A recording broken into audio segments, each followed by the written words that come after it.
வணக்கம். என் பேர் நிவர்ஷா. Primary with விகாஸ்ல 10th standard படிக்கிறேன். கோஜிரியோ ஒகினவா கியோகே அண்ட் கோபுரா ஸ்கூல் ஆஃப் இந்தியாவில் 3 வருஷமா கராத்தே சிலம்பம் எல்லாம் ப்ராக்டிஸ் பண்ணிட்டு இருக்கேன். எங்கள் திருநாவுக்கரசர் மாஸ்டர் மூலியமா நேஷனல் செலக்ட் ஆகி 6th நேஷனல் குவாங்கிடோ லெவல் சாம்பியன்ஷிப்பில் குவான் கத்தால போய் பிரான்ஸ் மெடல் எடுத்திருக்கேன்.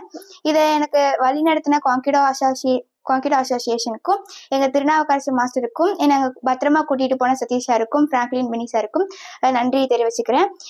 அது மட்டும் இல்லாமல் எங்கள் பேரண்ட்ஸ்க்கும் எங்கள் திருநாவுக்கரசர் சாருக்கும் ரொம்ப கடமைப்பட்டிருக்கேன். இதே மாதிரி எனக்கு இன்ஸ்பிரேஷன் பண்ண எங்கள் டாக்டர் அருள் சாருக்கும் நலிச்சந்திரா மேடமுக்கும் அப்பா அம்மாவிற்கும் சாருக்கும் நன்றி தெரிவித்து வச்சுக்கிறேன். என்ன மாதிரி எல்லா பெண்களும் இந்த மாதிரி சாதிச்சு அவங்க பெற்றோர்களுக்கும் ஆசிரியர்களுக்கும் பெருமை சேர்க்கணும் என்று சொல்லிக்கொள்கிறேன். நன்றி, வணக்கம். சார் 3 வருஷமா கத்துக்கிட்டு இருக்கேன். கேட்டகரி சின்ன பசங்கள்ல இருந்து பெரிய பசங்க வரைக்கும் எல்லாம் நடந்துச்சு. மோஸ்டா வந்து 8 இயர்ஸ்ல இருந்து 16 இயர்ஸ் வரைக்கும் மோஸ்டா நடந்துச்சு.